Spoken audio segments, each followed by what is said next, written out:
El tequila, evidentemente, lo bebemos solo, pero bien acompañado. Bueno, la regla es... Esto es Brunoticias. Brunoticias. ¿Qué es tequila? Tequila. Primero, tequila, palabra que da orgullo, es un vocablo multívoco. Tequila significa lugar donde se trabaja, lugar de hierbas silvestres o lugar donde se corta la piedra. Entonces, bueno, el tequila no solamente es la bebida alcohólica icónica de nuestro país y regalo de México para el mundo, sino tequila es un sitio particular de Jalisco, también es un destino turístico y bueno, lo vinculamos a diversos productos articulados como son la ruta del tequila, entre otros, y bueno, tequila es esencia de México y es lo que nos identifica. Mezcal de tequila. Correcto, vamos a hablar un poquito de historia o un muchito. Originalmente estamos ante una materia prima que es el agave. En este caso, en México, la literatura nos habla de 252 especies del género agave, de las cuales el 75% está en México, se encuentra en México. Entonces, esto nos da una amplia idea de la importancia que tiene esta materia prima. Incluso desde tiempos prehispánicos ya el agave se utilizaba no solamente para la elaboración de fermentados principalmente, sino a través de él de él se obtenían jabones, toda vez que tiene una película impermeable, las hojas del agave se utilizaban para cubrir techos, incluso también para lo que era hacer algunas sandalias o algo de calzado. Y la parte quizá que menos se aprovechaba era paradójicamente la piña. Y bueno, evidentemente por alguna circunstancia es que el agave se pasa por el fuego, se observa que emanan olores dulzones y bueno, al final, después de probarlo, pues nos damos cuenta que producía un efecto interesante en quien lo probaba y bueno, se le asociaba por ello que era la bebida de los dioses. Incluso el consumo de estos tipos de productos era muy restringido, era muy reservado. Al hablar de una bebida de los dioses por ese cambio que producía en nuestra conducta, nos daba júbilo en algunos casos, nos relajaba, bueno, era únicamente permitido estos fermentados para consumirse por sacerdotes, altos dirigentes, vamos, de estos grupos y por mujeres embarazadas. Entonces, bueno, ¿qué sucede? Que hay una transición. A la llegada de los españoles a esta región, se habla en tiempos prehispánicos de una incipiente destilación de estos fermentados de agave. No obstante, cuando llegan los españoles a estos sitios, son los que introducen la destilación, herencia de los árabes, y es aquí donde hay una simbiosis, vamos, un nacimiento de un fermentado que a través de la destilación se convierte en el vino mezcal de tequila. Pero aparte es un doble destilado. Hoy tenemos efectivamente el tequila, vamos, evoluciona, el nombre va evolucionando de vino mezcal de tequila, pues prácticamente nos quedamos con la palabra tequila, el cual fundamentalmente estamos hablando de una doble destilación. Que esto marca diferencia con prácticamente la mayoría de las bebidas espirituosas. Aquí hay algo interesante. Cada producto tiene su naturaleza particular, cada bebida espirituosa. En este caso, algo que hay que recalcar es que el agave tequilana Weber, variedad azul, es la única especie con la cual se debe elaborar el tequila y es la materia prima más longeva, es decir, la materia prima que tarda más años para estar lista y poderse utilizar para la elaboración de este emblemático destilado. Entonces, si hablamos de un tiempo promedio de 5, 6 o 7 años de permanencia de la planta en la tierra, y si a esto le sumamos el tiempo de maduración, pues prácticamente vamos a estar teniendo en nuestras manos hasta 10 años de historia, de esfuerzo y de trabajo de la gente, bueno, que nos brinda esta tan noble bebida. Un poquito del origen. ¿Cuál es mejor? ¿Es igual? ¿No hay cambios? ¿Tierra roja? ¿Tierra negra? ¿Tierra café? Excelente. Bien. Definitivamente la materia prima tiene que ver en las características del producto, tal cual se señala. En la zona de los Altos de Jalisco encontramos suelos rojos, suelos férricos. Para la región Valles, que son las dos principales zonas, vamos, de esta región, encontramos suelos volcánicos. Definitivamente las características son diferentes, no obstante aquí hay que aterrizar en un punto. El gusto de cada uno de nosotros es el que va a prevalecer, es decir, todo el tequila que se comercializa tanto en México como en el extranjero se encuentra certificado, el 100% del mismo. Y tenemos pues más de 2,000 marcas vinculadas a productos certificados, 2 categorías, tequila y tequila 100% de agave, en 5 clases: blanco, joven, reposado, añejo y extrañejo. Entonces, si hacemos un análisis de esta información, nos damos cuenta que tenemos un abanico amplísimo para poder elegir un producto que vaya a satisfacer nuestro paladar. ¿Dónde quedan los cristalinos tan de moda ahora? El cristalino es un producto el cual es un reposado, puede ser un reposado, un añejo o un extrañejo o mezcla de ellos, el cual al cual se le elimina el color con un método o de una manera no invasiva, es decir, para que siga conservando esas características que le da la maduración.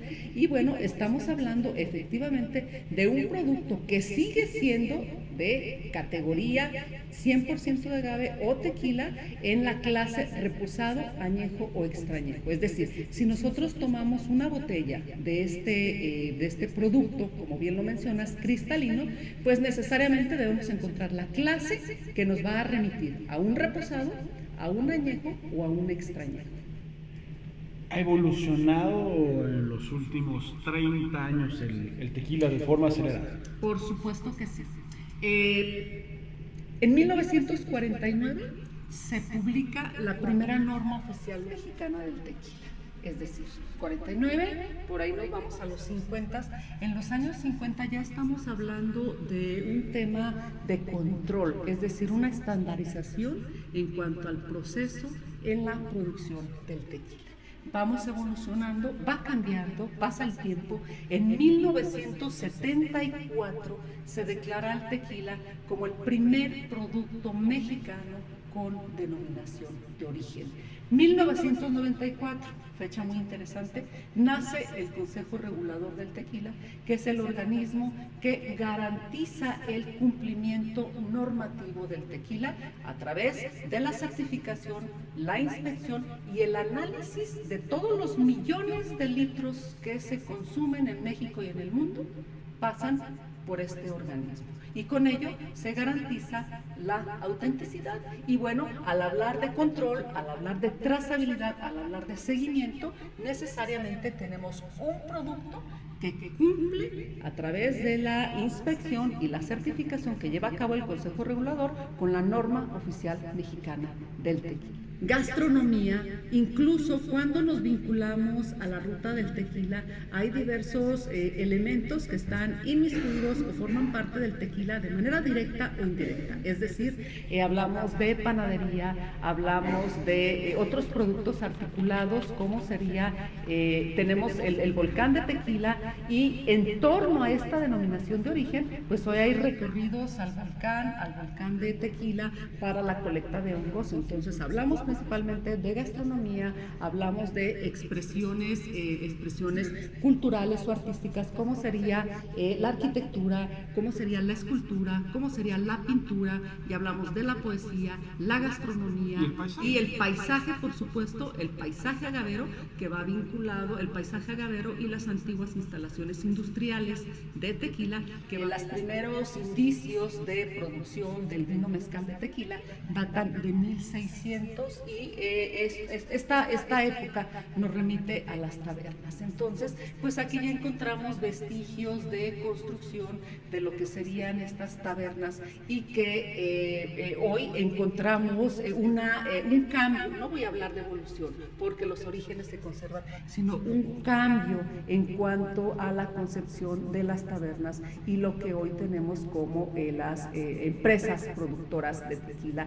Y bueno, es muy interesante hoy podemos nosotros visitar la zona tequilera y encontrar extraordinarios vestigios o extraordinarios exponentes vinculados a temas arquitectónicos, de infraestructura, haciendas, que incluso algunas de ellas ya se han transformado en hoteles para dar servicio a todos aquellos que visitan. Entonces estamos hablando desde los hornos de subsuelo o ancestrales, donde el agave se cocía con lo que eran piedras incandescentes. Vamos transitando hacia lo que serían las taonas, que son estas piletas circulares, donde a través de piedras que podían ir más allá de 2 toneladas, se extraen los jugos. Y bueno, vamos de esta manera transitando a lo que son las pipas de madera, donde se fermentan los mostos para producir el tequila. Y bueno, todo esto está enmarcado